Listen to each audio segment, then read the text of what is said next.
I know a woman who dared to be different. She struggled and lived for God's sake.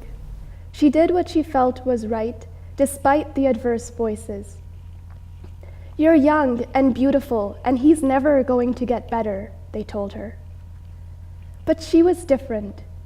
She loved, and she only wanted love. She stayed true to a man circumstanced by illness, and she worked endlessly to keep a roof above their 3 daughters. She was my nana, my grandmother. Today we're talking about daring to be different from a female perspective. Joining us, we have guest Noureen Syed.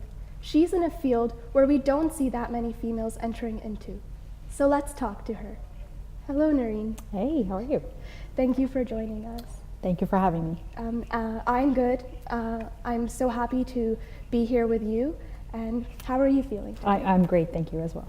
Yeah. So can you please explain to us, what is your job title and what do you do? Sure. By title, I'm an open source lead at Microsoft Canada. That really distills down into 3 different things. One is I work to make sure Microsoft's customers are aware that you can run non-Windows based workloads and applications on our Microsoft Cloud platform, which is Azure. Sorry, I'm throwing a bunch of technical terms at you.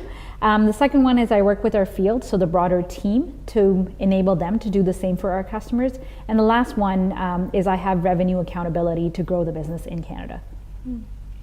Okay, so how many females are there in your team? And how many females do you interact with professionally on a daily basis? My immediate team, I'm very lucky to say I think about 50% of our team of 14 are women. Broadly across the organization, I think we're at just under 30% that are women. And it's true, in the tech industry, there are still visibly less women than men. And so when you were pursuing this career in the tech industry, were there sort of any norms that you went against? I mean, like we've briefly mentioned that there are less females in the tech industry. You can talk more about this, but like even any other ones. Because just in general, I feel like when we are pursuing a career, for most of us, we are going against some sort of norm, or we do meet some sort of resistance. It could be from the people in our family, or it could be friends, or it could be, you know, anyone around us. So like, what was your story like when you were pursuing your career? For sure. I mean, I recall applying to the University of Waterloo for their computer engineering program. And when I got my acceptance letter, I could see it on my parents' face. You know, I come from a Pakistani background. Oh no, sending the daughter away to school, she's not going to be living at home. But I mean, I'm very lucky and fortunate that my parents have been super supportive of me throughout the journey. This was one dinner conversation discussion on should we send her, should we not? Okay, she really loves this. She's crying her eyes out for getting accepted. We've got to support her. And I mean, the second one, I think you've touched on it. Growing up, there have been less women, but it's actually a conversation that I reflect on now. And I don't think that's common for all women. Some young girls do look for other female role models growing up, and it's very important to have that. I mean, the thought crossed my mind, but I never let it deter me from pursuing what I really wanted to do. Like the fact that there weren't as many females in the tech industry, like you didn't really let that take you away. But I certainly took notice as a young woman growing up, like, wow, this, you know, I'm sort of one of only in my computer science class, or one of 2-3 girls.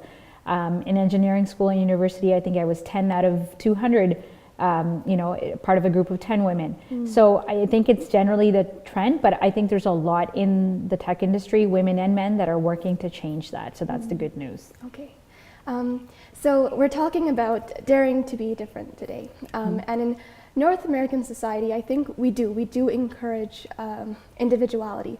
We encourage you know, young people to be yourself, to be different. What is the real importance of being different, of resisting conformity? I think it's important to, one, hopefully you're not chasing it at it, I'm going to get out of the house and be different. But hopefully what you're doing is, I'm going to go make a difference. I'm going to go pursue my dreams and my passion. And then I'm going to go really, really be great at it. And I think when you look at daring to be different from that perspective, that it's about making an impact to your immediate family, community, broader set of organizations that you may work for, and the people that they service, then that's definitely something that one should do. And I think that the North Star to guide you in that journey is, what am I passionate about, and what gets me excited to get out of bed in the morning to go do this. So it's not so much of you have to be different, or, you know, like you said, chasing the idea of being different, because that's almost a little like problematic if that becomes your focus. It's more just recognizing what it is that you like to do and going after that, despite whether there are like adverse voices or people maybe trying to hold you back. It's just trying to understand what it is that you want to do, and going out and doing it. Of course, and I think the second part of it is also not being afraid of that individuality. So I think just by human nature, we all come from diverse backgrounds, families, upbringing, and values. And that diversity is a good thing. So we shouldn't be afraid to showcase that. So to your point, sometimes there's these voices in our head that tell us, you know, maybe I shouldn't share this idea. But if it's an idea, share it. And that's where you can discuss and decide what you're going to actually execute on. But at idea stage, I think everything is fair game. Okay, so next we have a question from our team, and they ask, working in a male-dominated industry, do you feel you have to make an extra effort to get noticed or be recognized? That's a great question. I think there's certainly things women need to be conscious of that we do. So hopefully they're not considered as extra effort, because it would be kind of unfair to think I have to work extra harder just because I'm a female. But there's certainly things to be conscious of, and I'll give you a few examples. There's been studies, and I've actually observed it at work myself, and through a fortunate series of career workshops, skilling workshops, I've changed and intentionally been aware of those behaviors in myself. So if you walk into a boardroom, sometimes there's seats right around the center table, and there's also seats at the back, and women tend to opt to sit in the back, even if there's tons of spots. Or even if you walk in and it's a full boardroom and there's that one spot and then there's some opportunity to go at the back, they'll choose the back seat. So I think you have to make a conscious effort to go sit at the table. I don't know what's going through our heads. Do we think we're not worthy of sitting at the table, but make an effort to sit at the table? Another example is often in work meetings and settings, women will just kind of volunteer and opt to take notes. Now I love taking notes. But I don't think women should feel they are the designated note taker for every single meeting. I take notes when I want to take them for myself. Sometimes I opt to do them for the meetings, and at other times I see the email that comes in after that someone else has taken and chosen to capture. And I mean, there's nothing wrong with taking notes, don't get me wrong. But if ladies do, please do make it a point to stop, reflect, and listen to the content in the meeting and speak up about your ideas, because then the whole meeting went by and all you did was take notes and didn't speak up. And that's what intentionally women do need to do to feel heard, right? And make sure they are heard. Yeah. And so when you do notice these things within yourself, like what sort of helps you to, like what is it that makes you like, oh, okay, I'm actually going to sit at the table, or next time I'm going to sit at the table? Like, what do you think encourages you? What do you tell yourself? Like, just so maybe that it might help the ladies out there. Yeah, I mean, the sitting at the table was something one of the workshops raised, and I didn't know it until that point, and I realized, wow, I mean, it's a split-second autopilot decision. You walk into a room and you don't even notice, and you're kind of used to going and sitting. But the next time moving forward, when I started going to the rooms, I always opted to look for an empty seat at the table. So that's one change.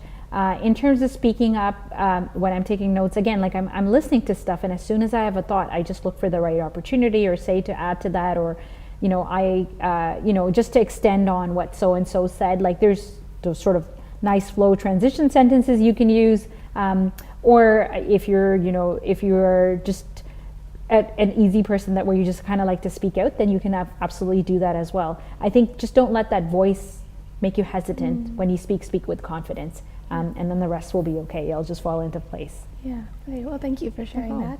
And then I guess we'll go back to what we began the conversation with today, and that was female role models. And my female role model is my grandmother, and like to ask you, who is your female role model? Sure. I have some immediate ones, and they're more sort of women in the industry and tech related. There is an enterprise vice president at Microsoft. Her name is Peggy Johnson. And I really relate to her because she's had an earlier career path similar to mine. She's kind of come back from an engineering background. So that's somebody who I look to. Additionally, you know, if I may share, I think it is really important for young women to have lots of female role models. And while growing up, that wasn't a deterrent for me. I think what we often find in textbooks or in schools is a bunch of mentions of innovators and inventors that are male. And that's not an intentional, but it's just over the series, a lot of our literature refers to it. Yeah. So I have a 10-year-old sister, and I've gotten 2 of these books. There's tons of them available on Amazon or your favorite reading service. But the 2 that I got for her, one is Women in Science, and it's 50, I think, innovators, inventors, and trailblazers that have changed the world. And another one is Wonder Women, 25 women who've changed history. And I'm doing this because I think the more women read about other women accomplishing great things, it kind of gives them encouragement, and you never know which one of them is going to be a role model for that little girl. Well, thank you. And you shared this with your sister, you said? I did, yeah. I've gotten these books for her. That's very nice. I mean, and since then, lately, I think we're again in a fortunate time where there's a lot more of these because the industry is encouraging a lot of women to be in STEM, which is science, technology, engineering, and math fields. Yeah. All right. So we're just going to take a short break, and we're going to talk a little bit more about daring to be different from a female perspective. So stay tuned.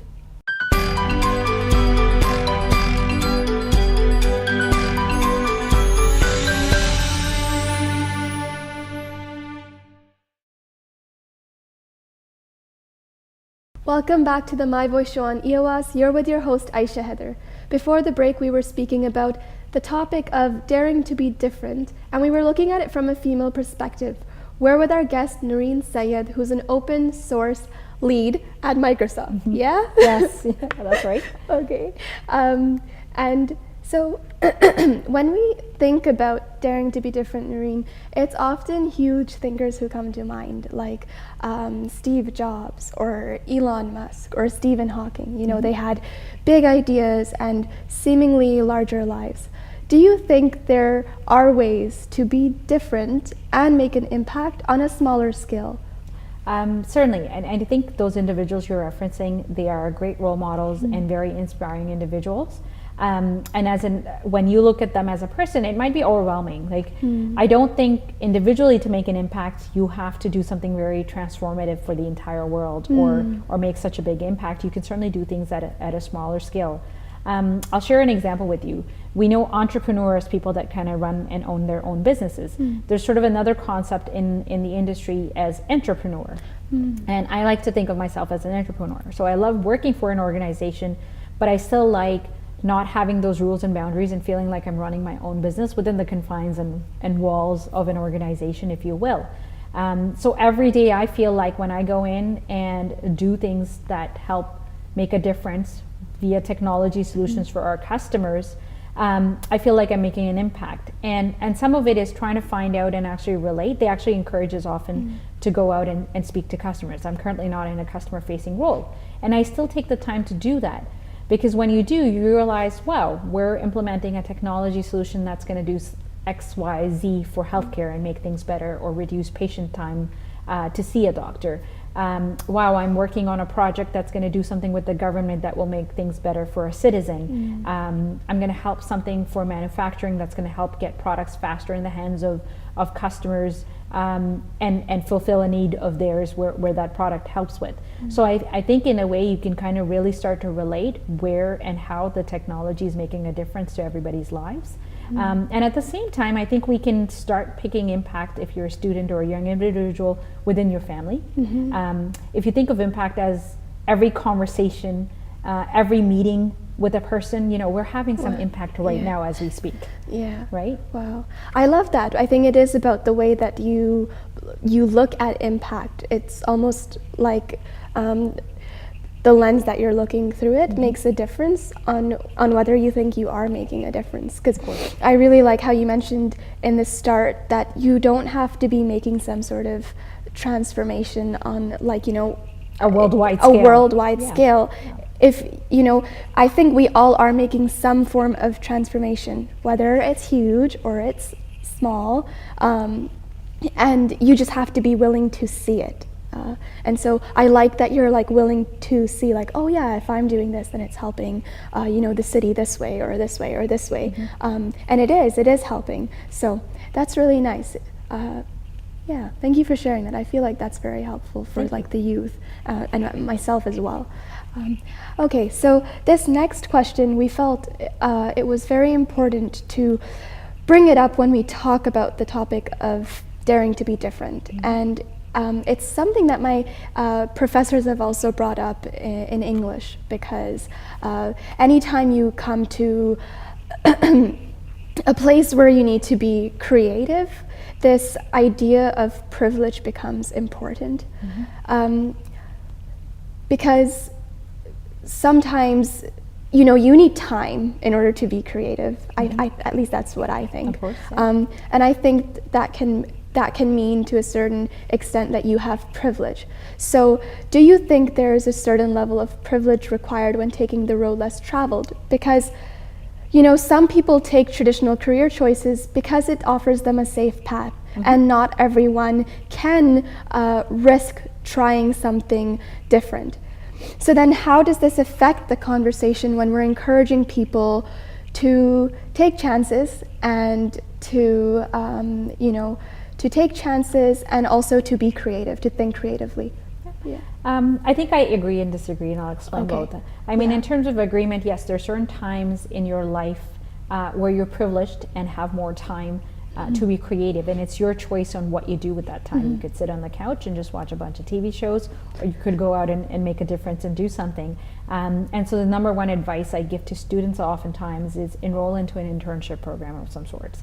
If your school doesn't offer it, or you didn't happen to go into that program, again, you might feel like, well, I don't have the privilege, then create your own. When I was in high school, I was one of the students, or the years where there used to be a grade 13 in Ontario, the OAC year. And I actually called up Microsoft and I said, hi, I'm a student in grade 12 or 13 in such and such high school. Can I please come and do some sort of an internship? It doesn't have to be paid. We have a formal program. And they actually agreed and offered me a 4-month internship on their help desk. And so I was kind of imaging laptops and handing out the tools and the PCs that the staff was using at the time. But I mean, all of us have that opportunity, whether we go volunteer at a community center, call up a company. The worst someone can do is say, no, thank you, I don't need your time. So I think one form of privilege is students have is time. Yes. Utilize your summers, utilize your evenings, your weekends, go find out. And it is also a time, the privilege actually pays back, where you can explore different things. So when you don't have a household of bills and things to run, you have time to, in internship programs, Waterloo's program was, you went for 4-month terms to work, and you did this 6 times. And each time I intentionally picked a different job, even if it was at the same company. Again, I didn't need to go back to the same job, because that's what you do when you grow up. You kind of do the same thing day to day. Well, when you're a student, you again have time to try out different things, because sometimes conceptually things seem like they're attractive and the best job in the world, and when you go try it out and you go, wow, this is not really for me, and it's not what I thought it was. And that's true for job descriptions you see posted to when you actually go execute on the job. So I think a part of that is a privilege. The other part, I think, is sometimes your mind telling you, well, I don't have the privilege to do this or that, and I don't know if, you know, minds are very powerful, and sometimes they direct. It could be your attitude, it could be justification in your mind. I'm a half full kind of girl, and so I look at everything as optimal and possible, and it's a matter of how much effort do I have to put into it to make it possible. So I would say, yes, there are certainly privileges you have with time, age, energy, all of those things, and the physiological changes in your body are still valid. But at the same time, it's also a mindset, and telling yourself that you're going to learn for life. There's no such thing as you're ever done learning. It is a growth mindset. something that you're always growing and learning will help you in that journey. All right. Well, that's very beautiful. Thank you.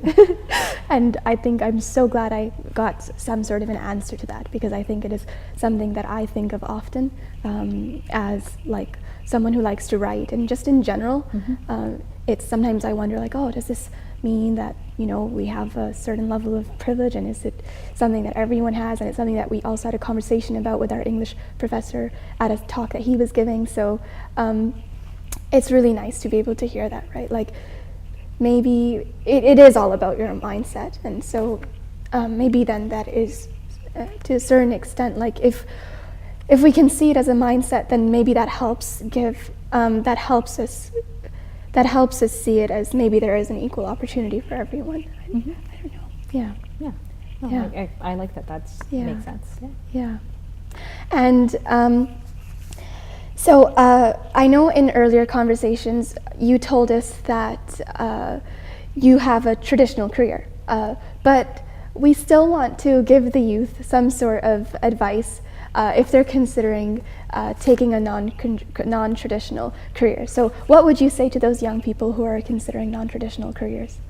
And I mean, to kind of help rephrase, I think the traditional career comes, I kind of went to STEM education, did engineering, and then are now working in tech industry. But I think the non-traditional part would come in is actually what I do in my day job today is marketing and solutioning, marketing, and not coding behind the screen.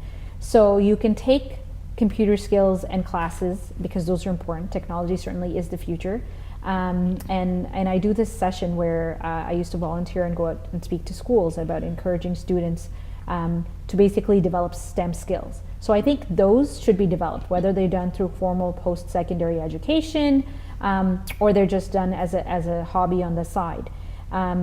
And it's because whether you're going to be a florist, a baker, or a corporate lawyer or corporate employee, technology is going to make a difference in how you do work and how many people you can reach. And it's going to make it, and certainly help you be more successful in doing that. So I think a part of it is, and then there's people at work, let me kind of share the other side, that have done non-traditional things. Okay. So there's actually female colleagues and male colleagues that were a kinesiologist. Okay. And so they did the study in science of how body works. And yet they are working in a tech industry.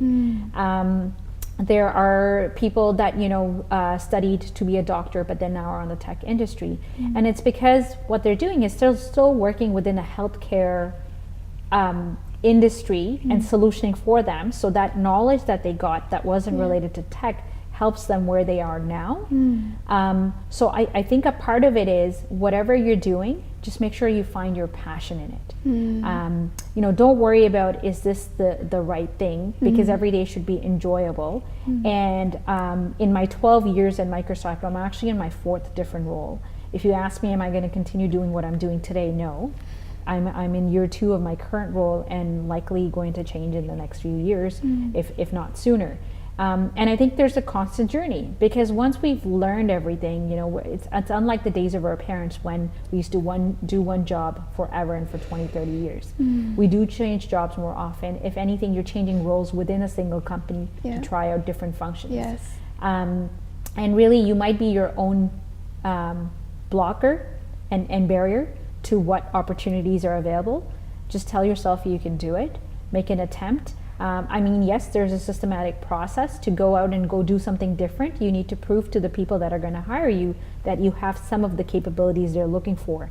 And that's when you do extracurricular activities to kind of prove that you have those skills to work towards applying for the job and going towards it.